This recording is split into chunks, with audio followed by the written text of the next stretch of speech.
अगर आप भी नौकरी पेशा हैं तो ये खबर आपके लिए है। केंद्र की तरफ से कर्मचारी भविष्य निधि यानी ईपीएफ योजना के तहत वेज लिमिट को 15,000 रुपए से बढ़ाकर 21,000 रुपए करने की तैयारी की जा रही है। सोशल सिक्योरिटी कवरेज को बढ़ाने के मकसद से बेसिक सैलरी को बढ़ाया जा सकता है, लेकिन बड़ा सवाल ये है कि चुनावी मौसम में सरकार देश के कर्मचारी वर्ग को खुश तो करना चाहती है, लेकिन एकाएक बेसिक सैलरी में 6,000 का इजाफा करने से देश के लाखों करोड़ों लोग दायरे से बाहर हो जाएंगे। इस बात को और आसान भाषा में समझिए। देश में अधिकतर लोग की सैलरी कम है। ऐसे में पहले जो लोग 15,000 रुपए कमाते थे उनको पीएफ पेंशन की सुविधा मिलती थी, लेकिन अगर ये दायरा 15,000 रुपए से बढ़ाकर 21,000 कर दिया गया तो बड़े पैमाने पर लोगों को इन सुविधाओं से वंचित रहना पड़ेगा। वहीं दूसरा पक्ष ये है कि अगर ये दायरा बढ़ाकर 21,000 कर दिया जाता है तो कर्मचारियों को डबल फायदा भी होगा। एक तो कर्मचारियों का पेंशन बढ़ जाएगा, दूसरा पीएफ की राशि में भी बढ़ोतरी हो जाएगी। अब क्या है पूरी खबर, विस्तार से जानने और समझने की कोशिश करते हैं। नमस्कार, आप देख रहे हैं लोकमत हिंदी और मैं हूं आपके साथ विशाल शर्मा। सबसे पहले वेतन सीमा में यानी जो बेसिक सैलरी में जो बढ़ोतरी की जा रही है वो वाला मामला आसान भाषा में समझिए। सरकार सामाजिक सुरक्षा कवरेज को बढ़ाने के लिए और कर्मचारियों की लंबे समय से उठ रही मांग को पूरा करने के लिए ईपीएफओ के तहत पीएफ खाता धारकों की मिनिमम सैलरी 21,000 रुपए करने पर विचार कर रही है।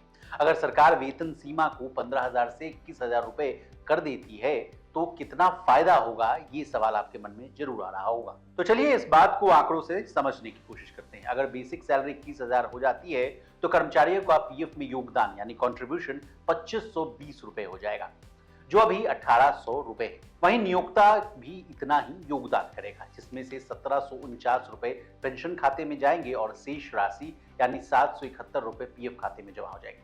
यानी आसान भाषा में कहें तो पीएफ और पेंशन खाते में अधिक पैसा जाने लगेगा, जिसका फायदा भविष्य में कर्मचारियों को ही मिलेगा। अब हिसाब किताब की बात की जा रही है तो अगला सवाल आपके मन में यह आ रहा होगा कि अभी कितना योगदान देना पड़ता है। तो बता दें, मौजूदा नियमों के तहत कर्मचारी और नियोक्ता दोनों ईपीएफ खाते में मूल वेतन, महंगाई भत्ता और प्रतिधारण भत्ता यदि कोई हो तो उसका 12-12% का समान योगदान करते हैं। जहां कर्मचारी का पूरा योगदान भविष्य निधि खाते में जमा किया जाता है, वहीं नियोक्ता के योगदान का 8.33% कर्मचारी पेंशन योजना में जाता है और शेष यानी 3.67% पीएफ खाते में जमा हो जाता है। अब उम्मीद करते हैं कि आपको पीएफ का सारा गणित अच्छे से समझ में आ गया होगा। अब इस कदम से कितने लोगों को फायदा होगा ये भी जान लीजिए।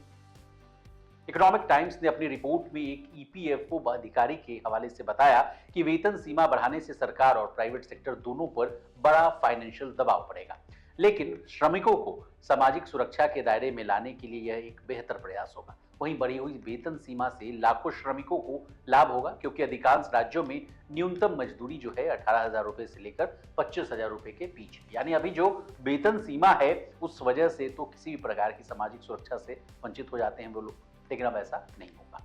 अब वेतन सीमा में बढ़ोतरी की बात हो रही है तो आखिरी बार कब हुई थी वेतन बढ़ोतरी, इसके भी इतिहास से रूबरू हो जाइए। ईपीएफओ के तहत वेतन सीमा में आखिरी बार साल 2014 में बदलाव किया गया था। तब इसे 6,500 रुपए से बढ़ाकर 15,000 रुपए कर दिया गया था। हालांकि इसके उलट कर्मचारी राज्य बीमा निगम यानी ईएसआईसी में भी वेतन की सीमा इससे ज्यादा है। वहां साल 2017 से ही 21,000 रुपए की उच्च वेतन सीमा है और सरकार के भीतर इस बात पर सहमति है कि दोनों सामाजिक सुरक्षा योजनाओं के तहत वेतन सीमा को एक जैसा किया जाना चाहिए। सबसे पहले चुनाव की घोषणा से पहले डीए में बढ़ोतरी की गई। इसके बाद 8th पे कमीशन की सुगबुगाहट शुरू हो गई और तो और ईपीएफओ ने करोड़ों कर्मचारियों के लिए मौजूदा फाइनेंशियल ईयर के लिए ब्याज दर में बढ़ोतरी भी कर दी। अब कर्मचारियों को पहले की तुलना में 0.10% ज्यादा ब्याज मिलेगा। इसका मतलब है कि अब आपके पीएफ अकाउंट पर 8.25% का ब्याज कर दिया जाएगा और वेतन सीमा को 15,000 से 21,000 करने की बात भी चल रही है।